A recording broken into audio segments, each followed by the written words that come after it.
our newsroom. Two fugitives wanted by the FBI, including a longtime accused LA gang leader, now in custody tonight. Let's get right to Mark Hodorobles, who joins us now with new developments live in the newsroom. Mark? Yeah, David and Ellen, good evening. We've been following this story throughout the day. Federal officers arrested more than a dozen members tied to the gang known as the Rolling 60s Neighborhood Crips, though its leader was on the run. Well, within the last 20 minutes, the FBI announcing that man, Eugene Henley Jr., a.k.a. Big U, is now in custody. We have just learned new details that Henley turned himself in. Earlier, Air 7 was overhead as some of the alleged gang members were being processed at the FBI's LA field office. 19 were indicted. The FBI says Henley headed up the local Crips gang for decades. And investigators say that he painted himself as an entertainment executive who's been giving back to the community with various charities, but they say Henley is a violent criminal. A woman who knew him says that he has had a positive impact on the community. He was incredible, whether it was a 7-year-old child or a 50-year-old former gang member coming out of incarceration. His ability to communicate and relate was excellent. If these charges are true, because they're still allegations, they are not a done deal, they're allegations. If they're true, then Eugene Henley was somebody who presented two faces to this world.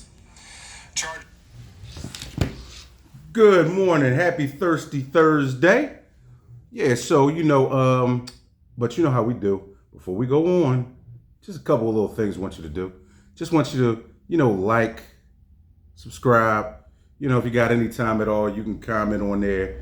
Because it just helps us out, get the word out to what we're talking about and everything like that. Even if you comment, you like something I say, you disagree with something I said, say it too. As long as we remain respectful with each other, it's all good, right? So, because it's always about, there's 8 billion of us on Earth, at least. So, everybody has their own opinion. So, really quick, before we start, just wanted to give a shout out to my homie Ty Fields down in Maryland, the Maryland, D.C. area. Also, too, want to give a shout out to his cousin Peanut, my man also, who's actually from South Los Angeles, California. So a couple of things that we want to talk about, because we always try to relate it back to, what's going on in quote unquote the real world with us. And, certain things that we see every day, because, hey, listen, let's face it, if you grew up in a predominantly black neighborhood, you've seen maybe not a gang as huge as the Crips, but you've seen definitely people who, if you, for lack of better words, you want to call it, they ran the hood, or, they were the ones that people were scared to, deal with, or show opposition, or or go up against, because, they were tough. And there were a lot of different things that you had to potentially worry about, like getting shot, getting hurt, possibly getting killed. Just things that, normal people that just want to go and live their regular lives day to day, they want to do without any issues. So, but as you heard or saw on the clip, that he was apprehended. Since we're here on the East Coast, some of the news came in like really early this morning, because at first, initially, he was on the run, but he has been apprehended. So Big U, Eugene Henley, because I'm always, into the culture of hip hop and everything. He is one of the ones who says that he's primarily responsible for Nipsey Hussle, and having Nipsey Hussle on. Of course, you'll have different factions who disagree with that. But since Big U, allegedly, because, we don't know, I'm not out there, is a huge, one of the big Crip leaders out there, is that, he kind of, even when Nipsey was still alive, allegedly was there was some extortion, some other things going on.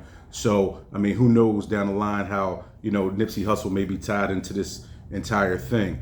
But the short on Big U is that, he was when he was out earlier back in the 80s and 70s, because I believe he's about 58 years old now, is that he, was notorious, being a tough guy, knocking guys out, because I think they say he's about 6'5", big guy, and, he had a lot of respect. And he went to jail in 1991, for some gang-related offenses. and he was sentenced to 23 years.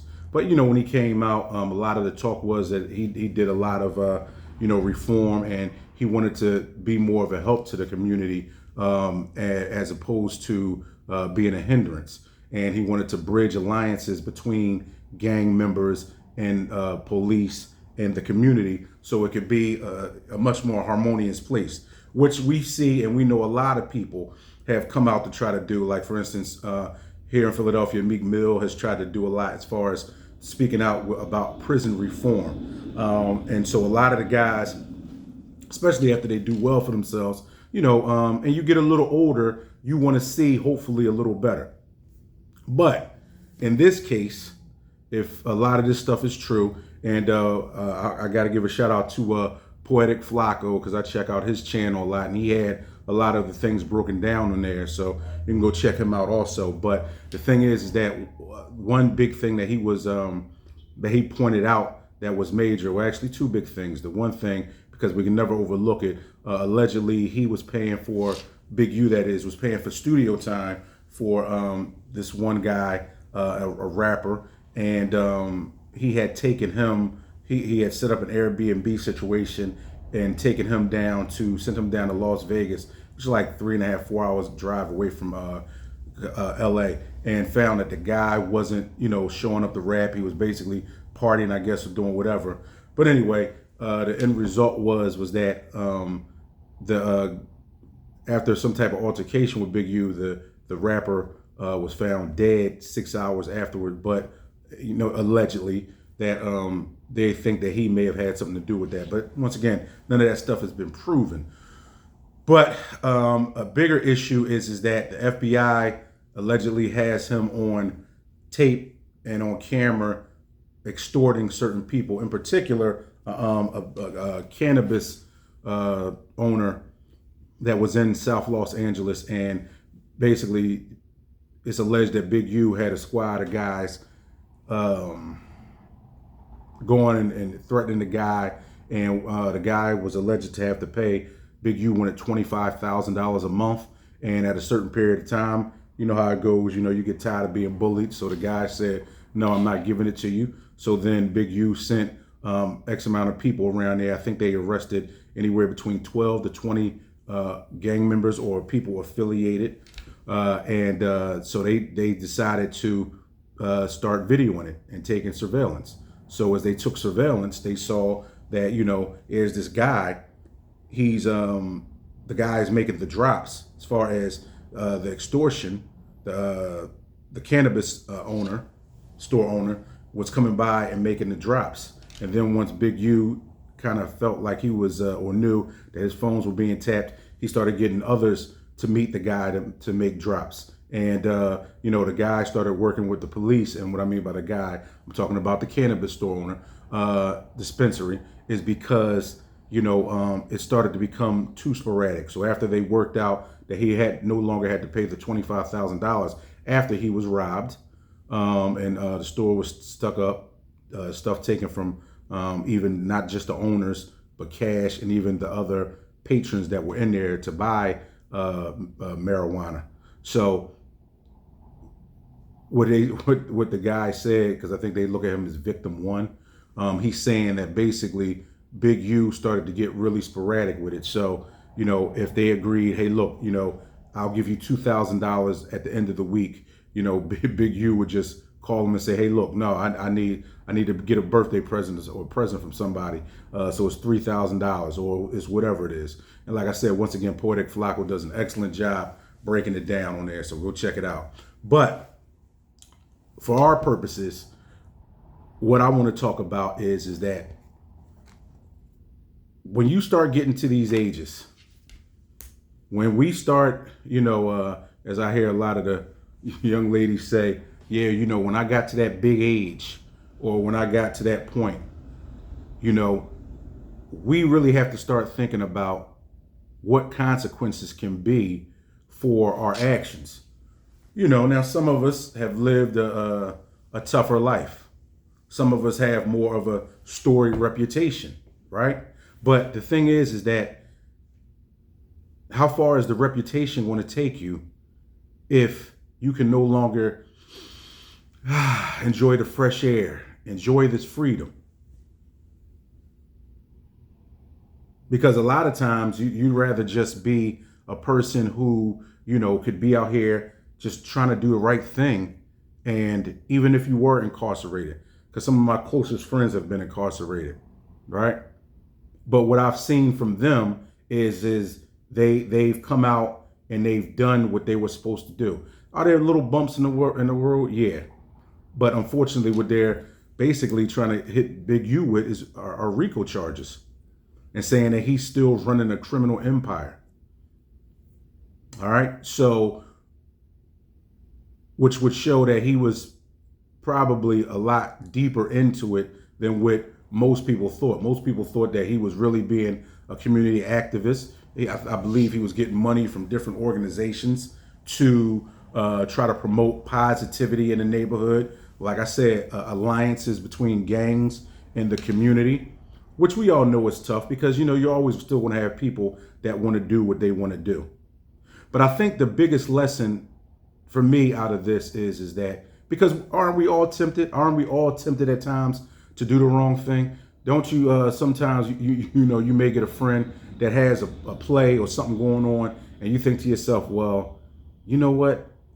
If I get caught, maybe if it's not this time, but somewhere down the line, just because I was connected with it, what could it do to my future? Especially, you got kids, or if you got grandkids, or just yourself not wanting to be in prison, right? So, these are things that, we want to think about. So whether it's even at a job where I know, and I've been guilty of it too, other people, where, you clocking people in and out.